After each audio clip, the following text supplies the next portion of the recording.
Assalamualaikum warahmatullahi wabarakatuh.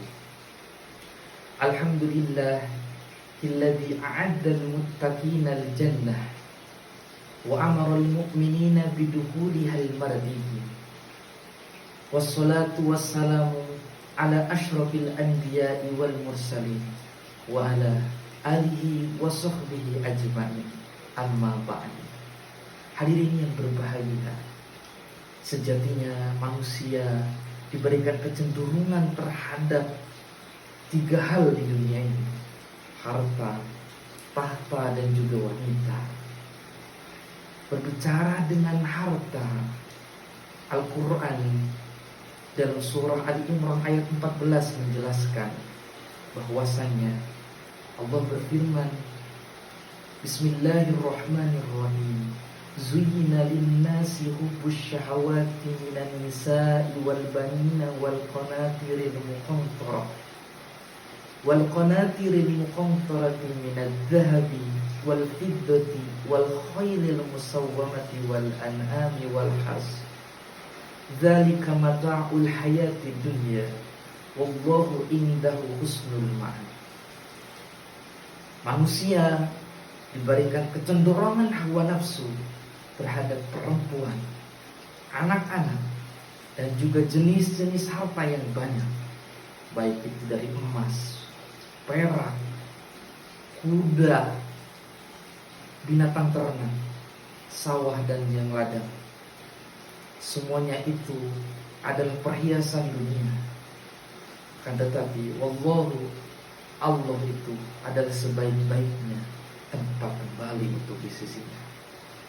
Hadirin yang berbahagia, ayat ini mengindikasikan, mengisyaratkan bahwa manusia itu memang punya cenderung terhadap dunia, terhadap keindahan-keindahan dunia. Ini juga mengindikasikan bahwa bukan berarti untuk melarang menikmati semua keindahan-keindahan dunia, akan tetapi perintah untuk kita mengelolanya dengan baik, untuk mengambilnya dengan secukupnya, tidak berlebihan. Hadirin yang berbahagia, pada kesempatan ini saya hanya membahas tentang kalimat al-harfu. Harsu itu berarti sawah atau ladang, tapi kita bisa memaknai dengan kepemilikan tanah atau kapling di dunia. Pada zaman ini manusia berlomba untuk membeli tanah, jual beli tanah, jual di sini, beli di sana. Apalagi tanah yang ada di Jakarta, permeterannya udah mencapai puluhan juta. Ini mengindikasikan bahwa tanah adalah investasi aset jangka panjang karena harganya selalu naik. Ada kasus-kasus mafia tanah dan yang lain-lain. Itu mengindikasikan bahwa tanah adalah harta yang sangat berharga.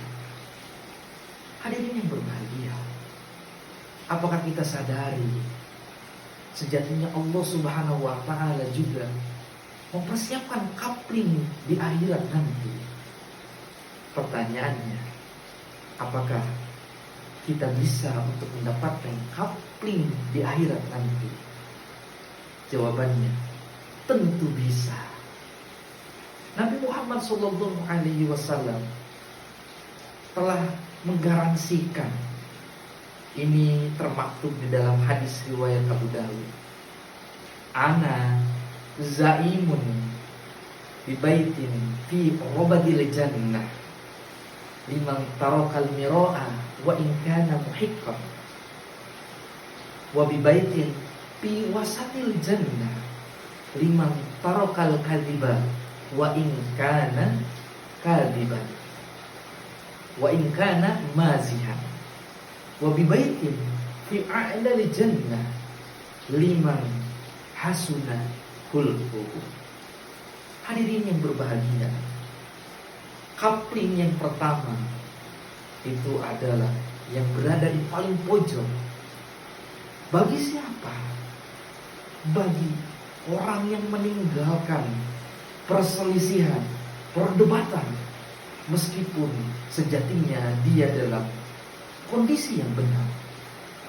Zaman sekarang, era media sosial, orang dengan gampangnya saling hujat sana sini, mencaci maki, menyebabkan orang perselisihan, sehingga memunculkan permusuhan.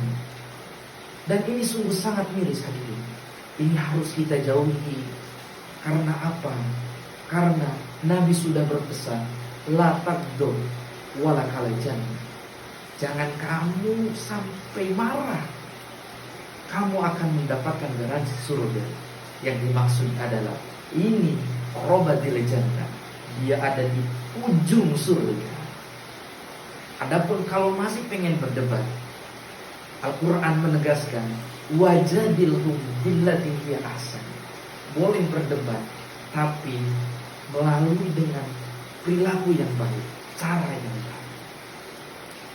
Hadirin yang berbahagia, yang kedua, coupling yang kedua, yaitu ada di tengah-tengahnya surga.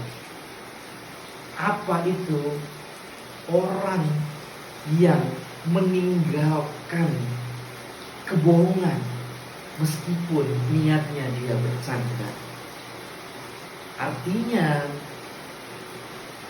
dia tidak boleh bohong dalam hal apapun. Tadi kuncinya meskipun bercanda. Apakah Pak Ustaz, apakah boleh bercanda? Tentu boleh. Tetapi bercanda yang bikin orang ketawa bukan hasil dari rekayasa cerita-cerita dusta yang bikin orang itu ketawa. Cerita yang dibuat-buat, kebohongan-kebohongan, itu tidak diperkenankan.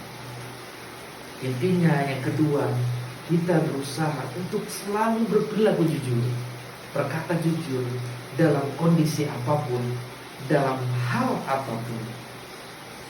Hadirin yang berbahagia, yang ketiga, yaitu yang paling tinggi bagi siapa? Bagi orang yang mempunyai akhlak yang baik, akhlakul karimah. Tentu mengucapkan akhlakul karimah gampang diucapkan, tetapi sulit untuk dilakukan.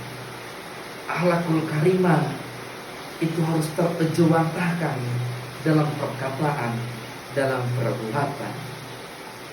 Apabila orang tersebut diberikan amanah, tadi jabatan yang tinggi, menteri misalnya, maka dia cara berakhlakul karimah dengan mengelola kebijakan, kemaslahatan umat, tidak menyelewengkan anggaran, sehingga semuanya itu adalah representasi dari akhlakul karimah, perilaku yang baik. Karena kenapa? Imamun adil afdol min ibadati sittina sana. Orang yang mana dia itu adil itu lebih baik daripada orang yang hanya beribadah selama 60 tahun. Hadirin yang berbahagia, kiranya kita bisa memesan coupling akhirat itu dari sekarang. Ini sangat terbuka luas bagi kita semua. Jangan hanya berlomba-lomba untuk mendapatkan coupling di dunia, melainkan kita harus memesan coupling di akhirat dari sekarang. Dengan cara tadi, dengan menghindari perselisihan. Couplingnya gak apa-apa, di paling pojok.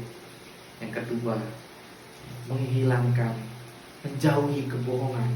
Couplingnya di paling tengah. Dan yang paling tinggi adalah couplingnya di surga paling tinggi dengan berperilaku akhlakul karimah. Dia relevan antara perkataan, perbuatan, perlakuan ke sesama manusia, dan berkah bagi alam semesta yang lainnya. Itu saja ceramah singkat dari saya. Akhirul kalam. Wassalamualaikum warahmatullahi wabarakatuh.